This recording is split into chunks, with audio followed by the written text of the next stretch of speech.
J'ai été honorée de faire les recommandations qui m'ont été transmises ce matin et j'ai tenu à rajouter ma petite touche dans certains passages. Tout d'abord, avant d'entamer les recommandations, je tiens à féliciter le professeur Chimanga qui a su gérer 4 jours, voire 5, plus un événement aussi important et qui a vraiment, avec son leadership, pu attirer et intéresser différents pays dont nous, l'Algérie, nous avons eu l'honneur de prendre part à cet événement important parce qu'il m'a permis de comprendre que finalement le poumon du globe terrestre est ici. Donc, nous avons tous la responsabilité de prendre part et de contribuer à ce joyau. Parce qu'un diamant, quand il n'est pas façonné, il reste insignifiant. Mais dès qu'on a de bons sculpteurs, ces sculpteurs, ce sont les experts, les scientifiques, les étudiants, la force vive des différentes nations, parce que c'est eux les hommes de demain et les femmes de demain. Donc c'est à travers ça qu'on peut sauver ce qui reste à sauver. Alors, merci. Donc les principales recommandations, elles commencent par le volet eau potable. Il faudra mettre en place un système de gestion de base de données, parce que sans la donnée, on ne peut rien faire.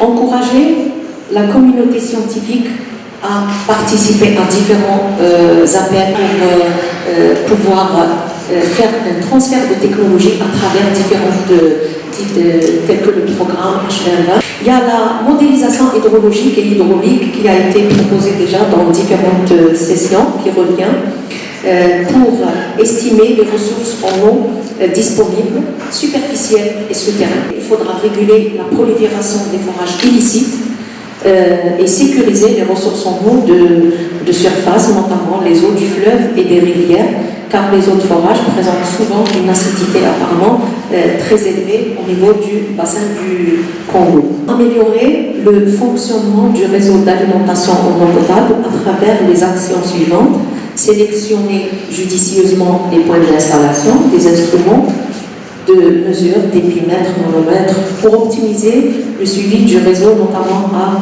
Kinshasa.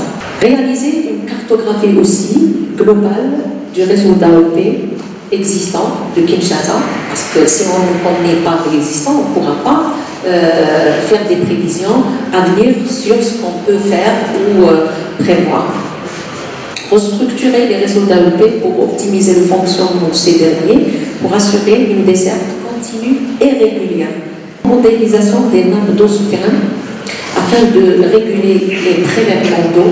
Réaliser des outils d'aide à la prise de décision à travers la cartographie des zones vulnérables, sensibles et polluées. Promouvoir l'amélioration des pratiques d'hygiène à travers l'organisation de sessions d'éducation et de sensibilisation communale. La promotion des latrines écologiques adaptées aux réalités locales. Intégrer les considérations d'hygiène dans une planification urbaine intégrée. Mobiliser plus de financement, évidemment. On ne peut rien faire sans les financements pour le secteur de l'approvisionnement en eau potable et l'assainissement, afin de soutenir les efforts d'amélioration de l'hygiène.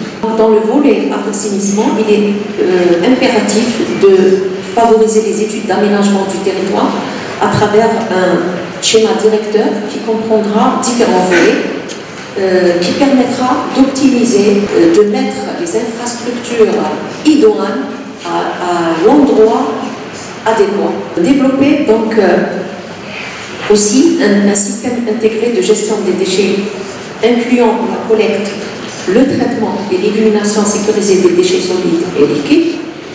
Sensibiliser les populations aux dangers des décharges sauvages et promouvoir des pratiques d'assainissement durable. Identifier et protéger les zones de recharge des nappes phréatiques pour préserver les ressources en eau. Et en dernière recommandation,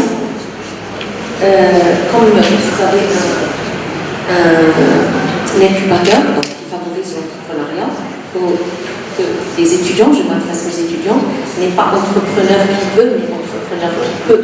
Donc il faut avoir ce virus de l'entrepreneuriat. Si vous avez le virus de l'entrepreneuriat, il faut foncer. Et dans toutes les thématiques, vous pouvez toujours innover, apporter des solutions très pertinentes au pays et aux pays voisins, qui permettraient, si vous sauvez votre pays, automatiquement ça va se répercuter sur les pays environnants.